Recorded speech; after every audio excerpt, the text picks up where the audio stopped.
नमस्कार, उत्तराखंड समाचार में आपका स्वागत है। मैं हिना जोशी छेत्री। आइए सबसे पहले नजर डालते हैं आज के मुख्य समाचारों पर। भारत चीन के बीच चल रहे सीमा विवाद को सुलझाने के लिए आज चल रही है कोर कमांडर स्तर की बैठक। सैनिकों के पैंगोंग त्सो के फिंगर पॉइंट से पीछे हटने की प्रक्रिया पर हो रही बातचीत। गृह मंत्री अमित शाह कोरोना पॉजिटिव। गृह मंत्री ने ट्वीट के जरिए दी जानकारी। बागेश्वर जिले के गरुड़ में 31 लोग हुए कोरोना संक्रमित। कल जारी हेल्थ बुलेटिन के अनुसार राज्य में 2996 एक्टिव केस। रुड़की उप कारागार में महिला कैदियों ने बनाई राखियां। महिलाओं को आत्मनिर्भर बनाने के लिए ज्वाइंट मजिस्ट्रेट की पहल। कोरोना संक्रमण के कारण त्योहार पर राजधानी देहरादून के बाजारों में नहीं दिखी रौनक। और नैनीताल जिले के लाल कुआं में बढ़ाई जाएगी दूध प्लांट की क्षमता। दुग्ध विकास राज्य मंत्री धन सिंह रावत ने कहा, केंद्र सरकार की मदद से 1 लाख लीटर उत्पादन क्षमता का लगाया जाएगा हाईटेक प्लांट। अब समाचार विस्तार से। भारत चीन के बीच चल रहे सीमा विवाद से जुड़े विषय पर दोनों पक्षों के बीच आज कोर कमांडर स्तर की 5वीं बैठक चल रही है। वास्तविक नियंत्रण रेखा के चीन की ओर मोल्दो में सैन्य अधिकारियों के बीच इस वार्ता में सैनिकों के पीछे हटने की प्रक्रिया पर बातचीत हो रही है। आपको बता दें कि सैनिकों के पीछे हटने की औपचारिक प्रक्रिया 6 जुलाई को शुरू हुई थी।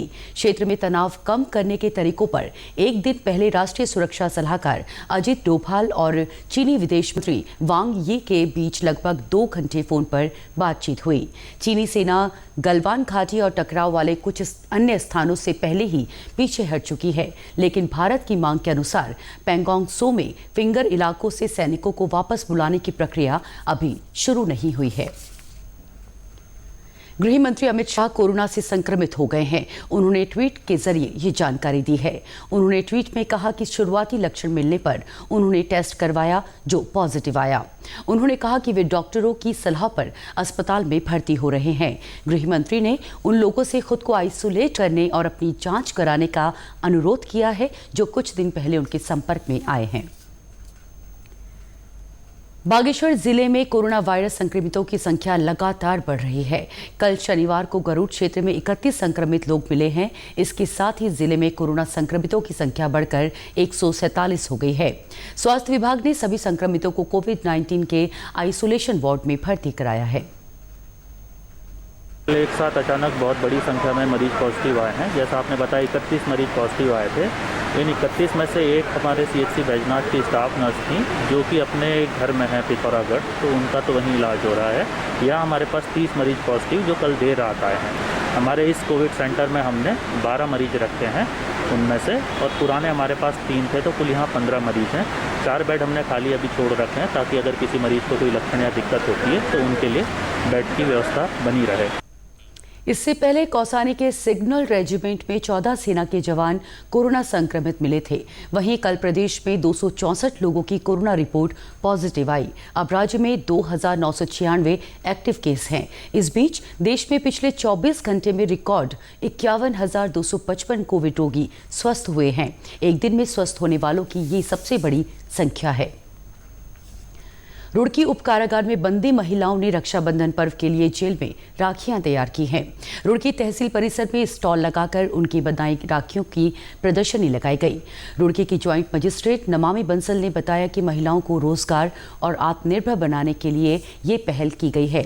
एक सामाजिक संगठन के तत्वाधान में आयोजित उप कारागार में महिला कैदियों द्वारा राखियां तैयार की गई हैं।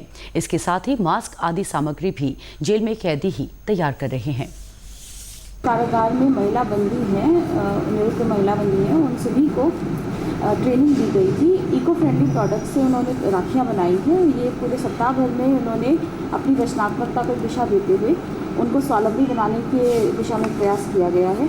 उसी का फल ये है कि ये सभी राखियाँ महिला बंदियों द्वारा इको फ्रेंडली प्रोडक्ट से तैयार की गई है मात्र 1 सप्ताह की अवधि में। तो उसी की प्रदर्शनी आज तहसील परिसर में लगाई गई है। इससे यह संदेश भी है कि प्रत्येक व्यक्ति अपने आप से आत्मनिर्भर बने। कोरोना महामारी के दौरान त्योहार पर बाजार में उम्मीद से कम भीड़ नजर आ रही है। संक्रमण से बचने के लिए इस बार ज्यादातर लोगों ने ऑनलाइन राखियां खरीदी हैं। राजधानी देहरादून के मुख्य बाजार में भी रौनक नहीं है। कम संख्या में ही लोग बाजार का रुख कर रहे हैं। हालांकि दुकानदार कोविड-19 की गाइडलाइंस का पूरी तरह से पालन कर रहे हैं। दुकानों को सैनिटाइज किया जा रहा है और सोशल डिस्टेंसिंग का ध्यान रखा जा रहा है।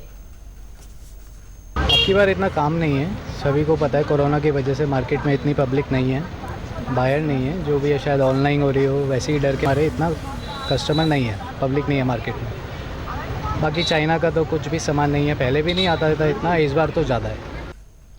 इस बार कोरोना के कारण कई परिवार साथ में रक्षाबंधन का त्योहार नहीं मना रहे हैं। जो बहनें हर साल अपने भाइयों के घर जाती थी, इस साल वो ऐसा नहीं कर सकेंगी। वैसे हर ईयर हमें चंडीगढ़ जाना होता था राखी के लिए, बट इस ईयर लॉकडाउन की वजह से हमें यहीं पर सेलिब्रेट करनी पड़ रही है Rakhi. That's why we are here only.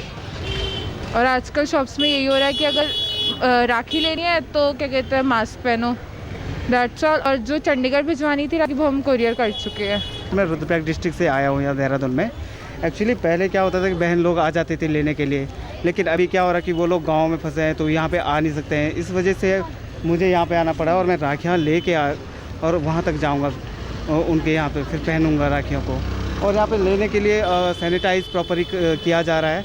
और जैसे कि पहले यहाँ पे चाइना से काफ़ी राखियाँ आती थी और इस बार देखने को मिला काफ़ी राखियाँ नहीं आ रही हैं वहाँ से। अभी इंडिया की जो राखियाँ बन रही वही यहाँ से हमको मिल पा रही हैं और जो काफ़ी अच्छा भी है हमारे लिए।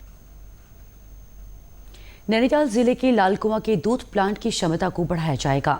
लालकुआं दुग्ध संघ के प्लांट का निरीक्षण करने पहुंचे दुग्ध विकास राज्य मंत्री धन सिंह रावत ने कहा कि लालकुआं में राज्य का सबसे बड़ा दूध और दूध के पदार्थों का उत्पादन प्लांट है, जो काफी पुराना हो गया है। अब केंद्र सरकार की मदद से जल्द यहां पर 1 लाख लीटर उत्पादन क्षमता का हाईटेक प्लांट लगाया जाएगा। और ये जो लालकुआं हमारी डेयरी है, इस समय हम ये प्लांट हमारा लगभग 25-30 साल पुराना हो गया। अब हमने 90-10 के रेशो में यहाँ इस साल जो है भारत सरकार को DPR भेज रहे हैं। मेरी भारत सरकार के मंत्री जी से भी बात हो गई है और इसका पूरा मास्टर प्लान बना के 1 लाख लीटर के हम यहाँ पे आदमी जोड़ेंगे।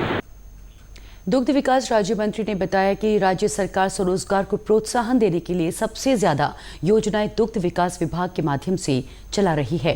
मुख्यमंत्री स्वरोजगार योजना के तहत दुधारू पशु योजना शुरू की गई है, जिससे पशुपालकों को काफी फायदा होगा। ये जो हमारा दुधारू पशु योजना है, मुख्यमंत्री स्वरोजगार योजना, इस समय हम जो भी डेयरी हमसे दें उसको हम साइलेज में 50% का डिस्काउंट भी दे रहे हैं और जो भाड़ा है साइलेज का वो भी सरकार वही। और इतना नहीं, हम पर लीटर पे 4 रुपये प्रोत्साहन राशि पे अपने काश्तकारों को दे रहे हैं। अगर कोई हमको एक दिन में 10 लीटर दूध देता है तो 40 रुपये सरकार जो है उसके खाते में जो है सरकार की तरफ से जाता है।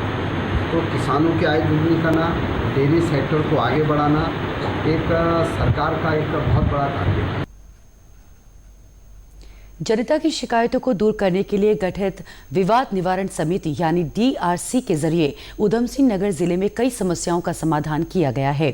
मुख्यमंत्री हेल्पलाइन, तहसील दिवसों में या जनता दरबार में प्राप्त होने वाली शिकायतों का DRC के जरिए समाधान करने की कोशिश की जाती है। जिले में पिछले 3 सालों में कुल 263 मामलों को DRC के तहत सुना गया। इनमें 187 मामलों का समाधान किया गया, जबकि 76 मामलों में कार्रवाई की जा रही है।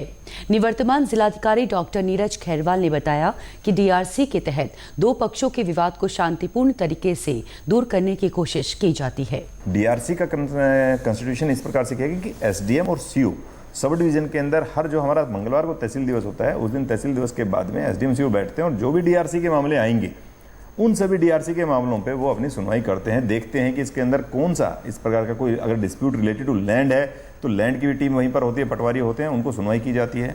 उसी के हिसाब से अगर कोई पुलिस का मामला आता है कि किसी की पास क्रिमिनल रिकॉर्ड है या कोई इस तरह का पास क्रिमिनल डिस्प्यूट है या कोई एफआईआर हो रखी है, तहरीर दी हुई है, उनको भी निकाल लिया जाता है और उस पूरे मामले का एक डिस्प्यूट रिजोल्यूशन के हिसाब से टेक्निकली वो किया गया है कि जिसका कोई अन्य चीज़ पे इम्पैक्ट नहीं आएगा। डीआरसी के जरिए लोगों के पैसे और समय की बचत हो रही है। लाभार्थियों का कहना है कि ये सरकार की अच्छी पहल है। आपसी वाद विवाद था जमीन के मैटर को लेके, जिसका निवारण डीआरसी के माध्यम से किया गया है। डीआरसी एक ऐसा माध्यम है जिसके उससे दोनों आपसी वाद विवाद, दोनों पक्षों का वाद विवाद समाप्त हुआ है। इससे समय और धन दोनों की बचत है। या डीआरसी आम लोगों के लिए एक बहुत ही अच्छी योजना सरकार द्वारा लागू की गई है।